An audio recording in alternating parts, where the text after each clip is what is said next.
Smoke. OVS. Old Virginia Smoke. This podcast is brought to you by the Kansas City Barbecue Store, the official provider of barbecue supplies to listeners of Pitmaster. It's June, which means the month that summer starts, Father's Day, and getting ready for July 4th. That means getting all of your grilling and barbecue supplies in order. From smokers and fuel to rubs and sauces, the Kansas City Barbecue Store has everything and anything you could want.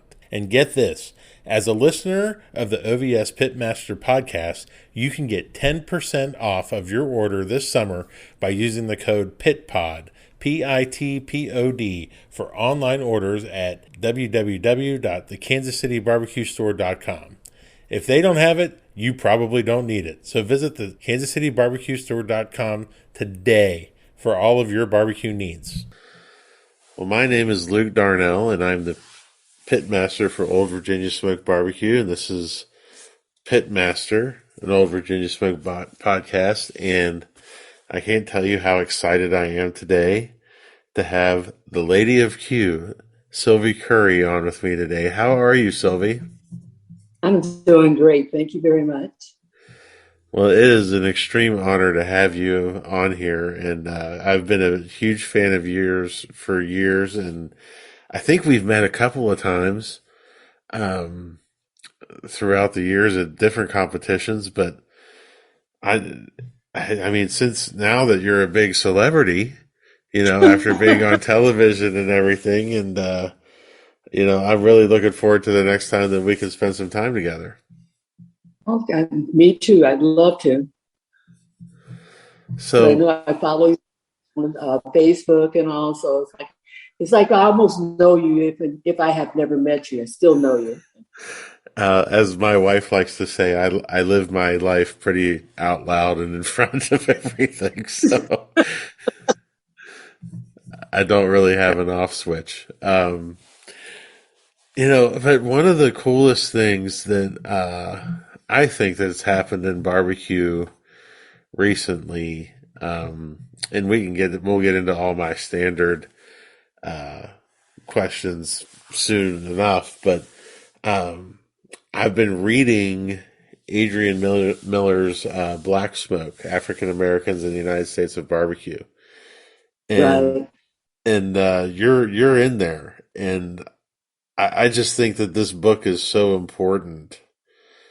It And is. yeah, It can you is. talk a little bit about it?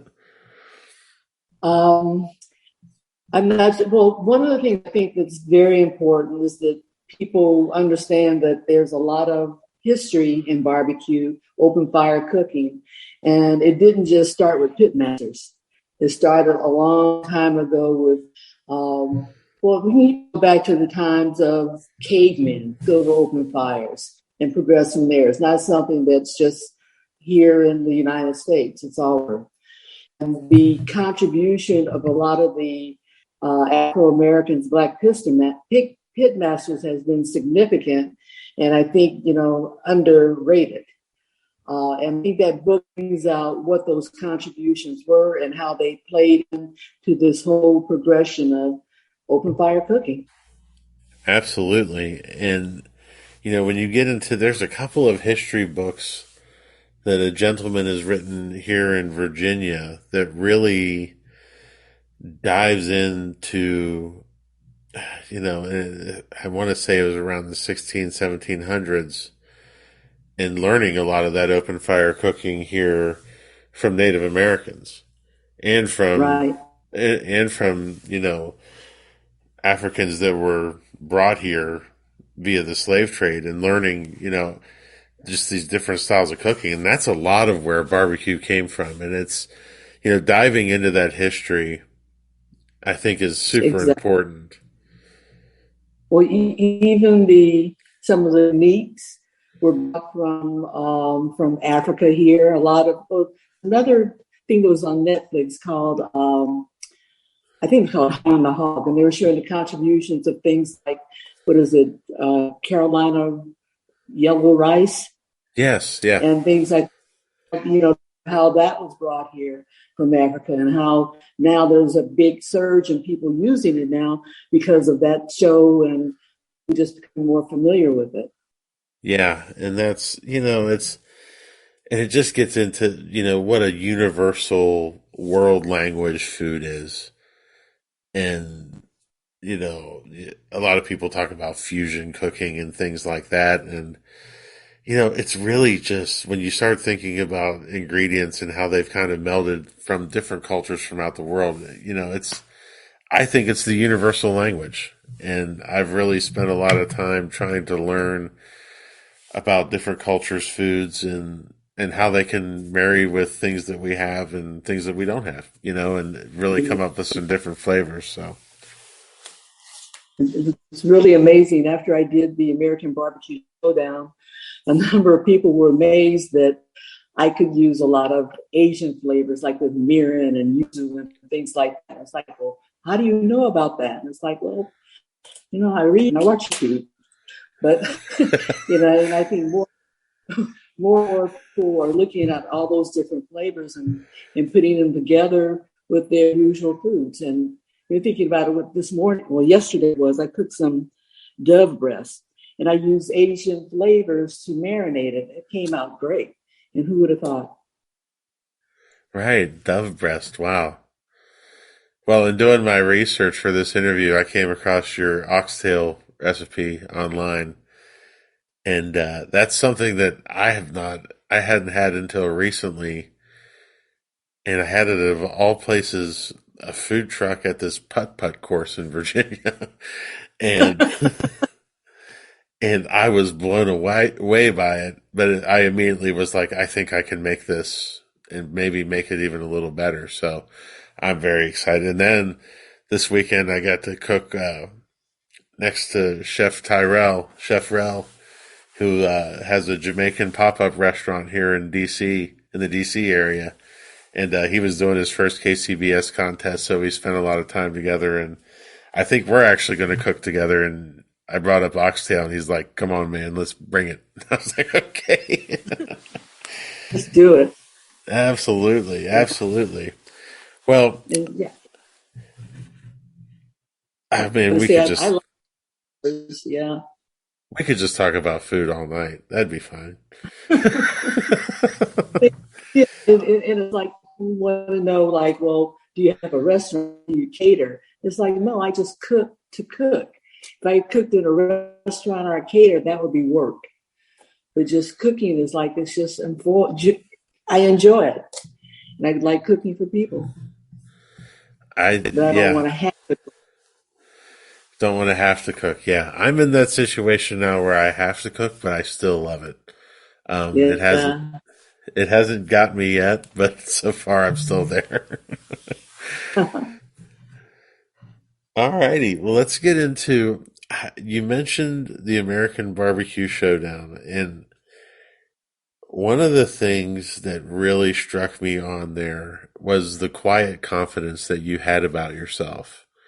Like a lot of the competitors, they were tasked with what they had to cook and they kind of got flinchy and, but you had this just underlying confidence. Where does that confidence come from?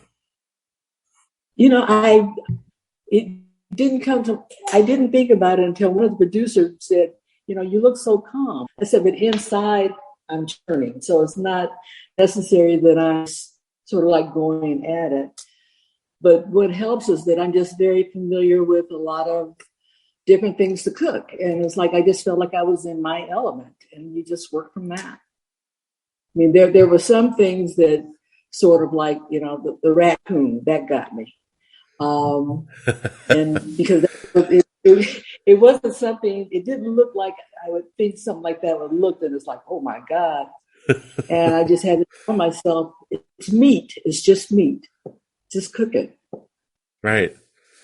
And yeah, if somebody threw a raccoon at me, I remember that episode and I was like, yeah, I don't know about that one. But I did eat grasshoppers this weekend too, so I never thought that I would do that either. Oh, I haven't done that. It was gross, I won't lie. It was not not something I enjoyed. So and I will be completely transparent here is that I am unfamiliar with your career outside of cooking. So how does your career and life experiences outside of barbecue prepared you to be a pit master on the competition trail? You're talking about I'm a pharmacist. Yeah, I think being a pharmacist, it, you become very organized, and everything has its place. So and it's organized, it's in place, and you just follow the progression of things. You get a prescription, you go through it, you read it, you go through the task of determining is this appropriate, is it not appropriate for this patient, all those things. And I think that comes to play in cooking, that you don't just go into cooking a thing and just look at it one sided. You have a lot of elements all around that you put together to determine how you're going to cook this meat. And I think the other thing is that working in pharmacy, it can be very hectic, and you always have to have confidence, and that's built into a lot of what I do. yeah. Wow, that's so you're one of those super organized cooks, aren't you? Super organized, which is when I only cook by myself. Um, because everything is in its place, and I know exactly where to go to for it. And when I first started out, I was on with three other guys, and it used to drive me crazy because they would put things. It just wasn't Everywhere. organized, and it's like, yeah, everywhere. It's like, well, where's this? Where's that? I'm very organized, Yeah, and even at home, you'd would have a say it nightmare drives my cooking with me. it's. I think that's because I'm organized. That's the reason I can do a lot of the stuff by myself, and because I get focused, and it's like I know where I'm going to go with it. Yeah, and that's I got to be honest. I am disorganized with everything outside of barbecue, but barbecue, like has I have learned, and through no small part through my wife Kim, who is as OCD as they come and extremely organized. So it is number one, it's a lot easier to cook when you're organized, and number two, it really helps my marriage if I'm organized. It makes a big difference, and I'm one of those clean as I go. So usually after cooking at home, I'm cooking. If I finish something, I go wash it, put it away, so that's out of the way. I don't leave stuff just laying around, big piles of mess and all that. And it's like a clean kitchen. Just makes it so much easier to cook and get things done. Right, and it's that's what I've been reading a lot of chef books recently, cookbooks, and that's one thing. Cook clean as you go, and I started doing it probably about a year and a half ago, and you just feel better about yourself. You do. Because at the end of the meal, there's less to clean up. You go, it's like, oh, only the dishes we eat on. Right, right. And I try and do a better job every time. So I'm Yeah. getting there. I'm getting there. Um, One of the things that, a lot of people like to talk about on these things is how successful all of us are. But one of the things I like to focus on are our failures. Do you have Okay. a favorite failure of yours where something went wrong, but you really learned from it and it set you up for success later? Oh my. Let's see. I can't think of anything professionally. Um, I'm thinking.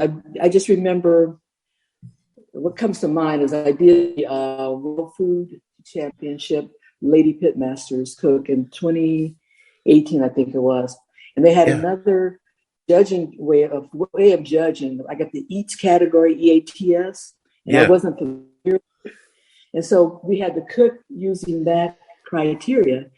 And I cooked everything the same way I would in competition, not thinking outside the box that you don't have to do that. You can be very creative with stuff. And I remember at the end, even though I have cooked great food, I bought myself in. And so I learned from that I need to be more creative and think outside of that box sometimes. Yeah, and cooking in a different medium like that, like in, we had some success in the World Food Championship, and it was very, very foreign, like going from six pieces of meat in the box to, okay, now I got to do something chefy, you know, Right. and you're just like, okay, maybe we need to make some phone calls about how to do this. It is, I, like I said, what I learned from that is not to box myself in, think outside of that box. Yeah, that's And good. That's good. What's the most surprising thing that's come out of competition barbecue for you? most surprising, if you had, I've been in this since 2006. And back then, there weren't a lot of trailers and RVs and all that kind of thing. People, you're easy up with a couple of tables and some coolers and things like that. And to look at how things were then and then look at it now, like it's like it's mind blowing to me. I say we've come this far and how much money we invest in this. Because I never thought starting out in barbecue that I would be spending 200 something dollars on a brisket. Those Right. type of things. That's surprising to me. It's like, and we do it, but it's like, had you asked me then, it was like I would have went to the local grocery store, got a brisket and cooked it, which we did. Uh, So I guess the amount of money that we spend now doing this compared to the way it was then. It's a lot.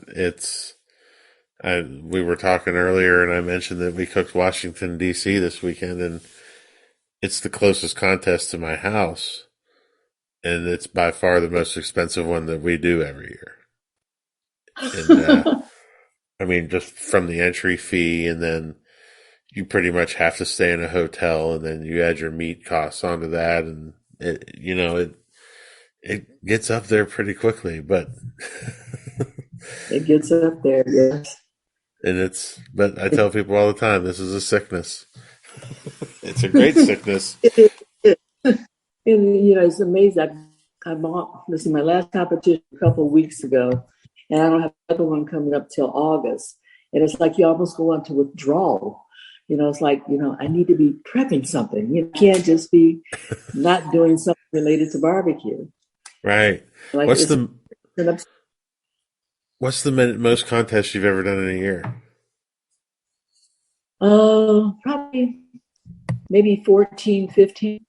And that was way back in, I guess I would say like 2014, 15 back then, Yeah. when there were many more compared to now, especially in California. So my average was usually about one a month, and sometimes two or three a month, um, and then off during November, December. Right. Yeah, But and we're definitely losing contests. It's it's hard. we're losing contests. The registration going up while the awards are going down, and it's just totally amazing. There was one contest coming up here in California. I think it's in September, and they're actually charging a separate KS fee. It's a 2 day. So for the first day, it's $15. The second day, $15, in addition to your registration fee. Ah, It's the first time I've ever seen that. And it's like, why? And I think it probably has to do with the, if they say that the award money comes from registration, they don't want us teams saying, well, if you add up what registration was, what about that $15 that KCBS fee would not have been included with it because the promoters would have kept it. I don't know if I made that clear, but right. it was just something that was totally different. It's like, whoa. I mean, I'll wind up paying it, but still, it's the idea. Yeah, and it's just all this additional stuff, Washington D.C. It's always an expensive entry fee, but the 20 by 20 space was $550, and that included no power and water. Ooh, wee. Yeah, Is that and because you're paying for the what the security or something like that? security, all kinds of infrastructure. I'm sure the fencing and all that. I'm sure all of that came into it. But to take our big trailer down there, I was like, we're not doing that. It's you know. So we went old school, pop up and Jambo, and just just did it that way, and it was a lot of fun. It was hot, but I enjoy cooking that way, the old school way. I Yeah, really do like it. It's a lot of they're fun. a lot of fun. And as we always talk, it's like a lot of when we had pop ups and things, more of us knew each other because we were out there accessible. Now Yeah, with trailers and things like that, we're inside and you don't interact as much with other teams and things like that as you would have in the past.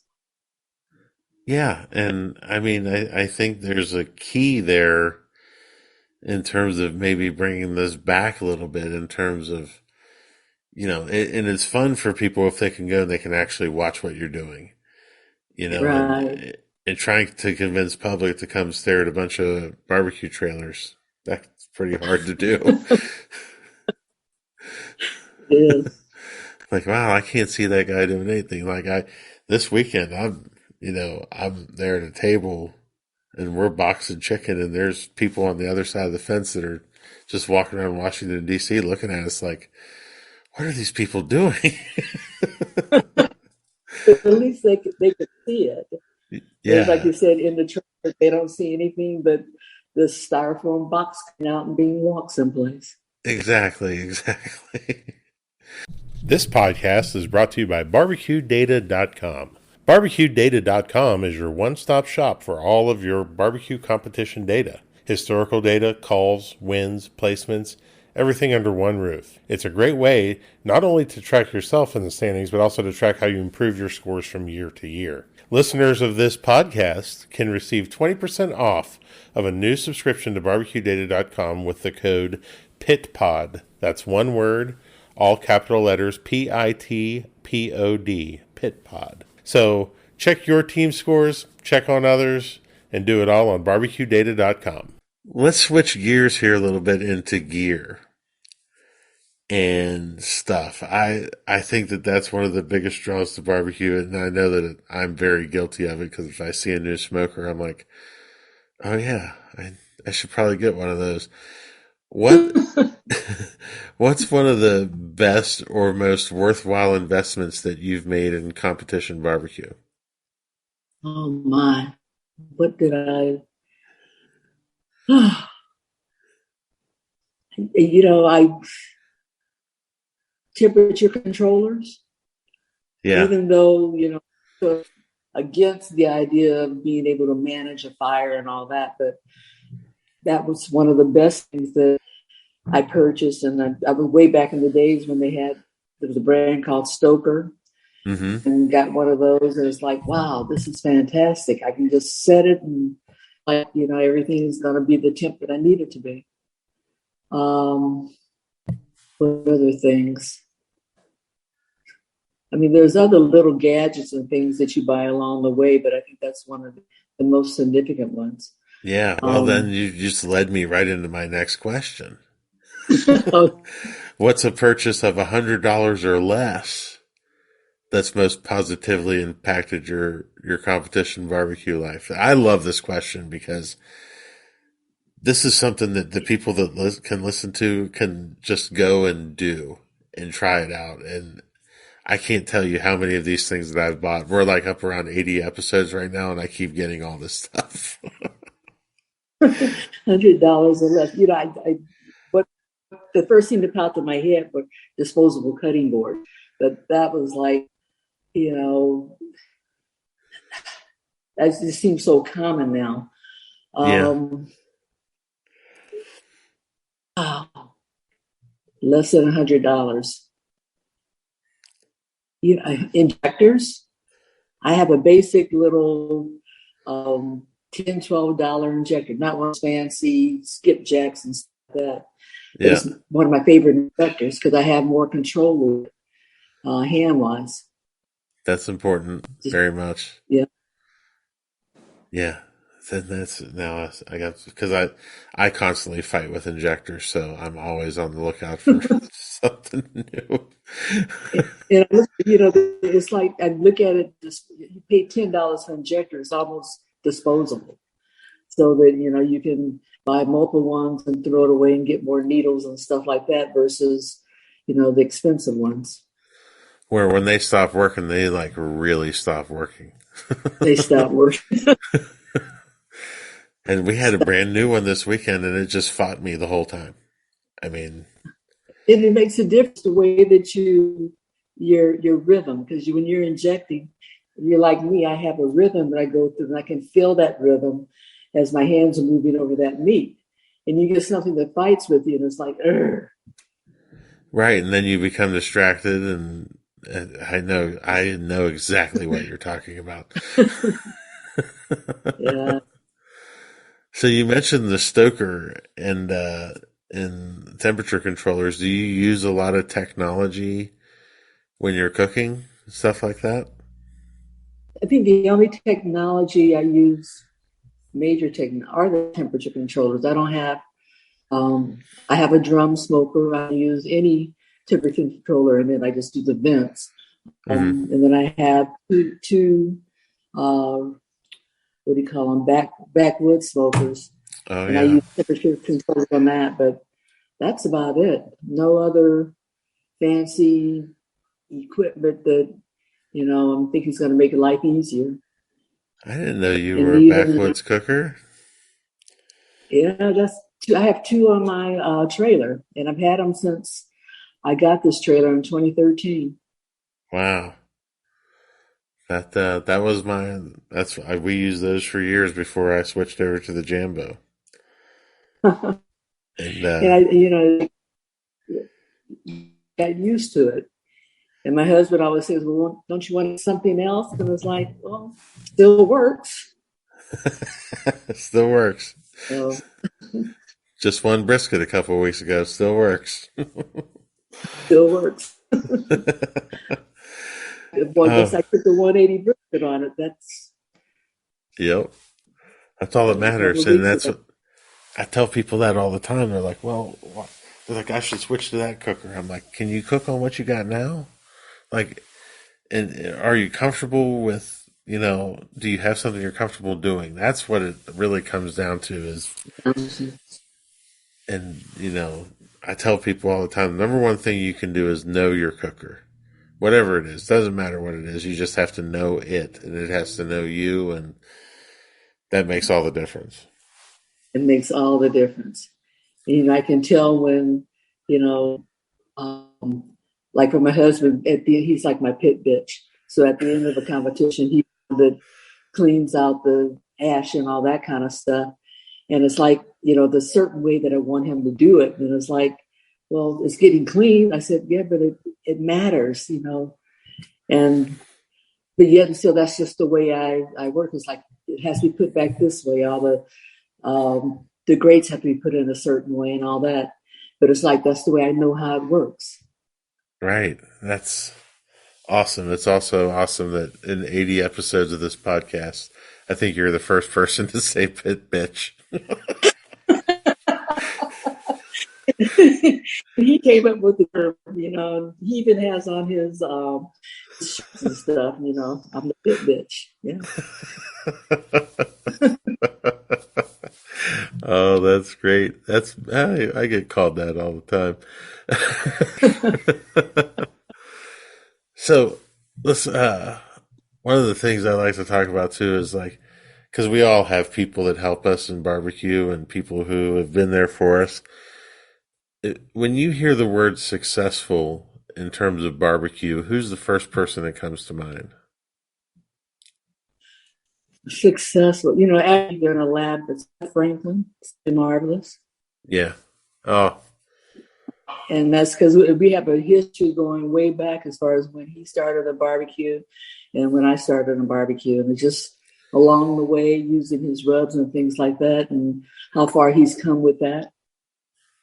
He's amazing. Uh, And he's become a good friend over the years. And I'm actually, I'm in the Outer Banks right now for a wedding, but I always travel with a couple of shakers of things just because I know that I'm going to have to cook something at some point. And I'm staring at a bottle of the Simply Marvelous Santa Maria seasoning right now that was in my backpack. And I've never gotten it before, and I ordered it this last time, and I can't wait to use it. to try it out, yeah. Yeah. And, and actually, I started out with him with pepper cow before I marketed it. Oh, I did a lot of the uses of it in the beginning, and I like to say that I'm partially responsible for it taking off because I did very well on brisket during that time period, and everybody wanted to know about this pepper cow yep. That rub's won a lot of brisket trophies over the years. for sure. Um, so when you're having, so when Sylvie Curry has a barbecue issue and you're having a problem with the meat, who do you call for help?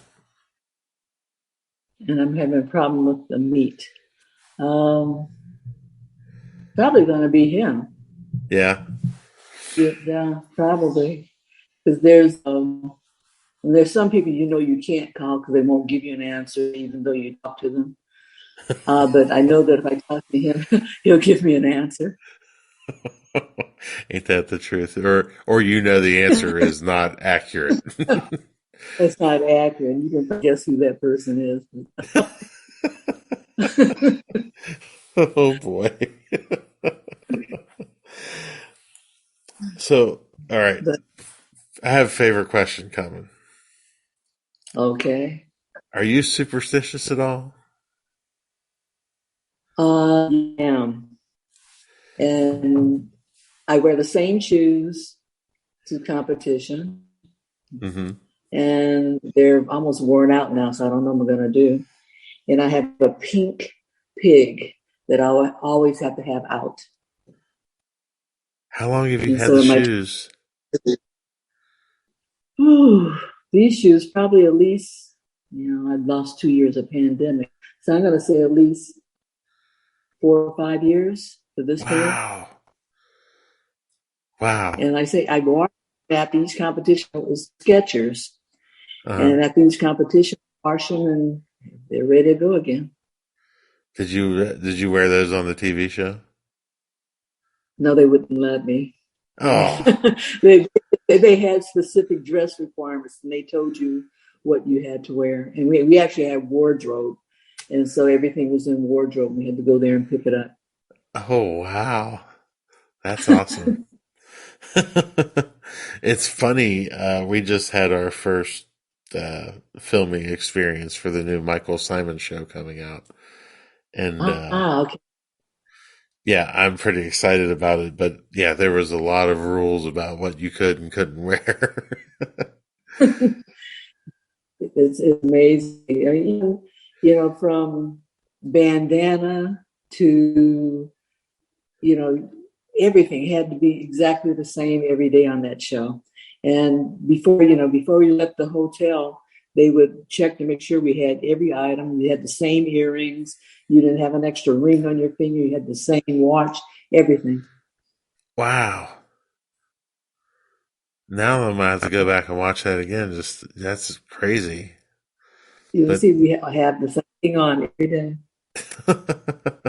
I mean, we had 3 or 4 different um, things of the same wardrobe, but you finished up the day and you took your dirty clothes to wardrobe and you picked up your new ones and you did the next show. that's crazy. That's awesome though. That's the kind of cool stuff that I like finding out. That's oh man. So what was your biggest turning point as a pitmaster? When did it really take Uh, off? when I retired, Yeah. I retired. I retired in 2009, which meant I had time and I didn't have to ask for time off. And so it was easier to just get on contests that I wanted to do. I had the time to do it. And one of the things of being retired was that, we were in a financial position where I could afford to do it. So That's cool. Yeah. yeah, Yeah, getting time off to go cook and play can be kind of difficult sometimes.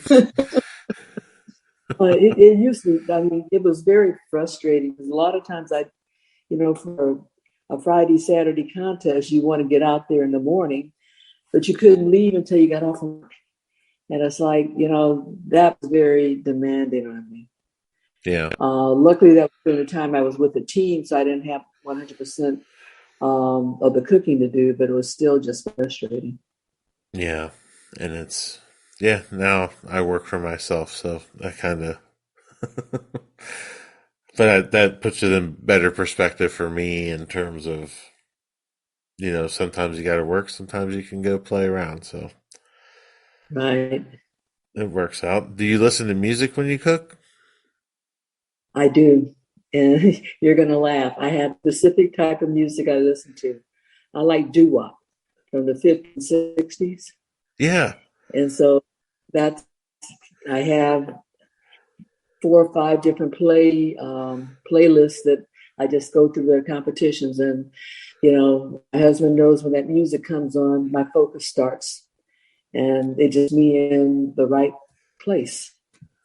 And there are That, certain songs that even while I'm doing turn-ins, I have to scroll through the playlist to get that song to come up because it sort of ignites something in you which says, okay, do it. yeah. That's awesome. I do the same thing. Yeah. We have specific playlists for each song, for each meat. Oh, So, okay. so we'll switch the playlist like when chicken's on, chicken playlist comes up. When first song is Juicy by Notorious B.I.G. I mean, just because Oh, wow. it puts me right where I need to be, and because we've been doing that now for so many years, oh my gosh, yeah, like that's so cool. I do something that Sylvie does. That's awesome. I remember a contest, this is maybe a few years ago, and it was like I couldn't get I couldn't get together. And then my husband says, listen to music, and it's like, oh, I forgot to put it on. Right. And that's what was, and it's like I had to put it on before it refocused me and got me going. So now I don't make that mistake again. So are you more of a timeline cook or a feel cook? Um, I would say I have a specific timeline, but I know how to adjust it based on what happens if things don't operate. Yeah. But it's written, where I know that at certain times I should have certain things done. Yeah. And getting older, you forget things like, oh, I forgot to, change the temperature on the smoker and little things like that. But I have little timelines up for Friday and Saturday, exactly. And actually for 45 days. So 45 days before a comp, this is what I need to be doing. And 45 something, days? right, little things like, cleaning the drum out, Yeah. cleaning hard cleaning of the trailer, those type of things, get that done. Um, it's not very many things in that time period, but usually when you get down to like a week, when it gets sort of clogged up, I went on meat bought and stuff. And actually, I do chicken. I may buy my chicken at least 2 weeks before a comp and get it out of the way. Because once I get chicken out of the way, I feel like I'm good. You trim it and then freeze it? Trim it and freeze it. Huh. I don't do any trimming on site unless it's a comp where they give you the meat on site. Amen to that. I try and tell people all the time, like, when I see them trimming there, I'm like, what are you doing? But it's crazy. And it's like, if they're having fun doing it, they're with the group and something, I said, that's fine. But no, I trim at home and I do my boxes at home and I flip them when I get there. See, I've not done that. And Kim's trying to push for that. And as I'm the logistics person as well, I'm like, I don't want to travel with four already made boxes, but so many people do it. It can't be that bad. It's because you can be at home watching television, sitting there doing your boxes without any stress, just getting it done. That's true. Oh, I'm so glad that you were trim it before you go, person. That's so important. If something's wrong, you have to be able to fix it before you get there. That's the biggest thing. Right, the biggest thing because you open up something that's got a big gash in it. And it's like, okay, what do I do now? Right. Especially chicken. You're so right about that. That's got to be Chicken. perfect before it goes. And then it's like even during the summer, so I has to be in an air conditioned room to do it versus being, in your trailer, 80 degrees trying to trim chicken. Yeah. No. Yeah. Wow. This has been such a great time. I, I've really enjoyed talking with you, but now it's the hardest part of the interview. It's the rapid fire questions. Uh-oh. You ready for these? I'll try. Okay. Do I can't answer. I'll just say I can't answer. I don't know. You'll be, they're not that hard. I'm building it way too up. Okay. All right.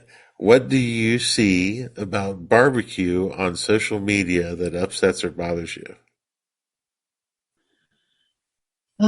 What do I see on social media that bothers me? When people post pictures of food that actually does not look good and they think it's great just because they cooked it. I don't know. It's like, I see a lot of biscuits and you look at it like, really? But that person is very excited that they cooked that brisket, but look what I did. It's like, oh. You ruined it. No, that one's up there for me too. You know, it's I don't know. And the whole rate my box thing, I'm not big on that either. Oh, yes. You know, And it's especially but the rye box or oh, look, I got a 180 brisket. Look at it. And you say, that's a one brisket? It looks dry, awful, and those type of things. But all right. Do you have a favorite pre, during, or post competition meal? um, you're going to laugh at this one. My uh, the most of the time during the competition, my stomach is sort of very anxious and I don't want to eat. Uh So huh. I always have bacon. I always cook like bacon so that when I get hungry, I just grab a piece and bite on it, and that just keeps me going. Huh. And so I may not eat anything but bacon, on Friday, Saturday. Yeah. Um, and then I know it's bad for my heart, but it's like it sort of deep down. Post meal, I love when I get home, and I usually cook a grilled cheese. Grilled cheese. That's Grilled awesome. cheese. I'm really bad at making grilled cheese. It's one of the things I've been working on. And I don't know how I That, screw it up so bad, but I think I'm too hot. But um, and I can't make it like my mom used to. It just really bothers me. it is not like mom's. It's no good. Yeah, yeah. Do you have a favorite present that you like to give to people? A favorite present that I like to give people. Um, I do not like to give anyone anything that they have to take care of. So I don't like giving people flowers and stuff like that or plants. Okay. Uh, if I give them something, usually it's going to be something. Yeah, I give away a lot of briskets. Yeah. Just because I think that's I cook it and then it's like here's the instructions for cooking it, and I haul it away. Um, and I find that as you're older, it's harder to buy presents for people. Everybody already has everything, and Right. so sometimes you feel like, well, I'm imposing this on somebody, and all they're going to do is stick it in the mouth to be gifted. So I try to do things that are meant just for them, and I think food is the best way to do that. I agree. I agree. All right, last question. If you could have a gigantic billboard anywhere with anything on it, getting a message out to millions or billions of people, what would it say and why? What would it say and why? Hmm. Probably it would be a picture of me as Lady Master. Oh, And wow. in the reason for that is that I think there's this myth that most pitmasters are males, and even further than that most of them are white males. And I Hmm. just wanted to have a picture of me as Lady Pitmaster. I love it. I love it. And you know what? Now I'm thinking back because I missed a question earlier, but this is a great question uh, that I think we should ask and probably end with is, what advice do you have? And one of the things that